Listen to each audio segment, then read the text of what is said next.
welcome to The Late Show. I'm your host, Stephen Colbert. Ladies and gentlemen,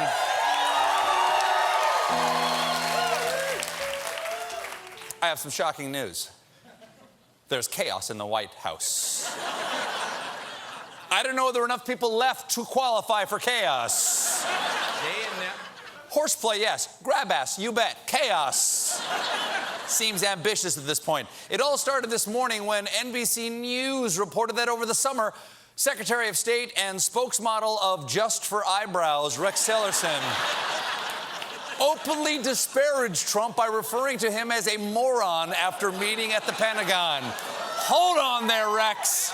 Hold on there, Tillerson. Nobody calls our president a moron except me.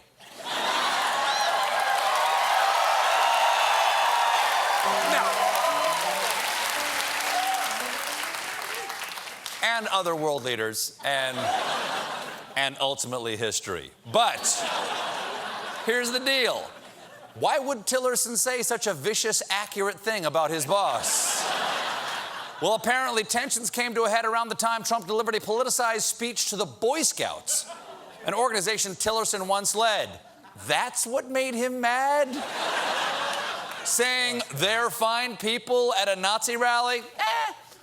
Giving golf trophies to hurricane victims? Sure, but the jamboree is sacred. Tillerson was proud to be the leader of the Boy Scouts. Do we have a photo, Jim? There he is. There he is, sitting next to the nation's most powerful butterscotch baron.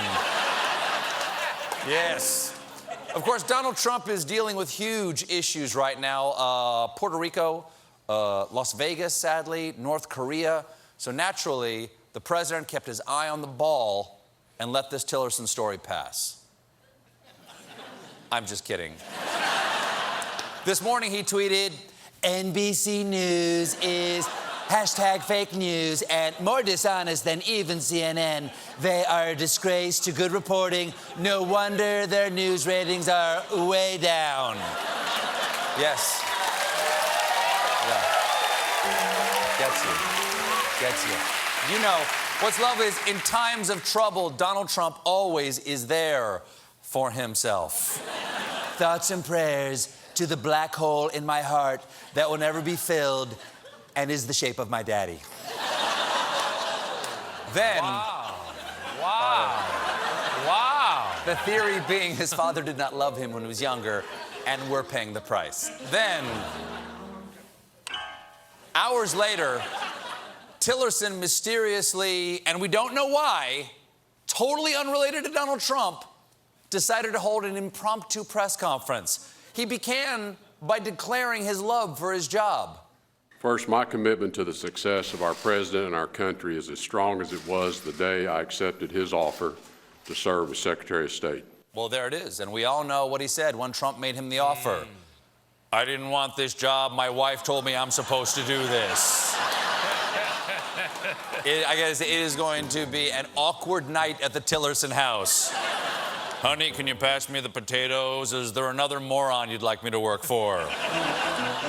Then Tillerson went on to refute the story. To address a few specifics that have been erroneously reported this morning. The Vice President has never had to persuade me to remain as Secretary of State because I have never considered leaving this post. Considered leaving this post? No. Dreamt about it? Yes. Fantasized about it while pleasuring myself in an overstuffed chair? No comment. And it's a hard one to shake off. And as for his opinion of Donald Trump, Tillerson made that clear. Let me tell you what I've learned about this president, whom I did not know before taking this office. He loves his country. He puts Americans and America first. He's smart. He demands results wherever he goes, and he holds those around him accountable for whether they've done the job he's asked them to do. For instance, he makes them hold uncomfortable press conferences after he finds out they called him a moron. He's very thorough. That's smart. There he is. He holds it together. That's what he does. What he does. So that's it. Rex Tillerson stood in front of the nation and vouched for Donald Trump's intelligence, which means he categorically denies the moron thing, right? Could you address the main headline of this story that you called the president a moron? And if not, where do you think these reports or I'm not going to deal with petty stuff like that. I mean, this is what I don't understand about Washington. Yeah, he totally said it. I don't know, no. But here's the thing. Trump felt totally vindicated, tweeting, "The NBC News story has just been totally refuted by Secretary Tillerson and VP Pence. It is #fake news. They should issue an apology to America." I agree with the president. NBC News does owe us an apology because apparently Tillerson didn't call our president a moron. He called him a moron.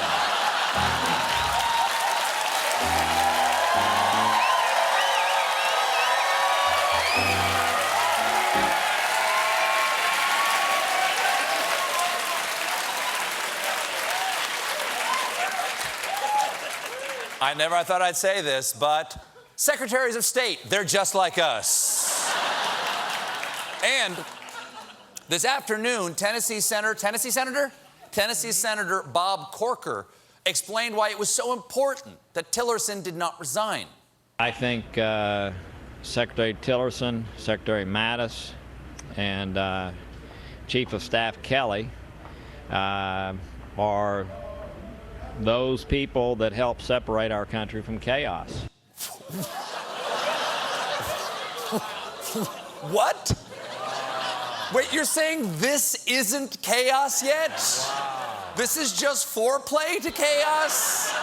This is the good. How will I know when the chaos starts? Is it frogs? Is it locusts? Is it gonna rain blood? And I wouldn't blame Rex Tillerson if he did quit. Right now, his day job is trying to stave off a nuclear war with North Korea, and he's making some progress. On Saturday, Tillerson reassured us that the U.S. is in direct communication with North Korea, adding, "We are probing, so stay tuned." It's very reassuring. "We are probing, so stay tuned," is what my doctor says at minute 31 of my annual checkup. Just stay tuned. Watch the TV. Keep your eyes on the TV while I continue probing. Now, Trump immediately undercut him, tweeting, "I told Rex Tillerson, our wonderful Secretary of State, that he is wasting his time trying to negotiate with little rocket man, ... Save your energy, Rex. We'll do what has to be done." Spoken like a true moron. You realize it sounds like it. A little bit. Little bit.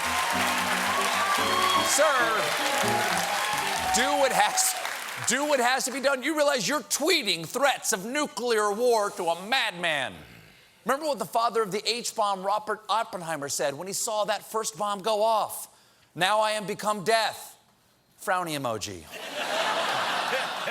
Now, this saber rattling by Trump might sound nutty, but apparently nutty is exactly what Trump wants. Because we also just learned that in our trade negotiations with South Korea, Trump is urging his staff to portray him as a crazy guy. That's why Trump's changing his hat to "Make pancakes tennis again." In fact, it's crazy. The hat doesn't make sense now.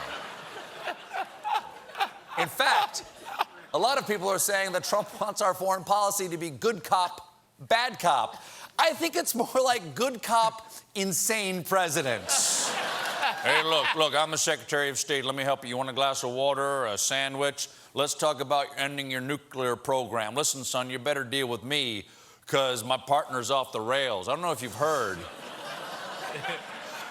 but he's a moron." We got a great show for you tonight.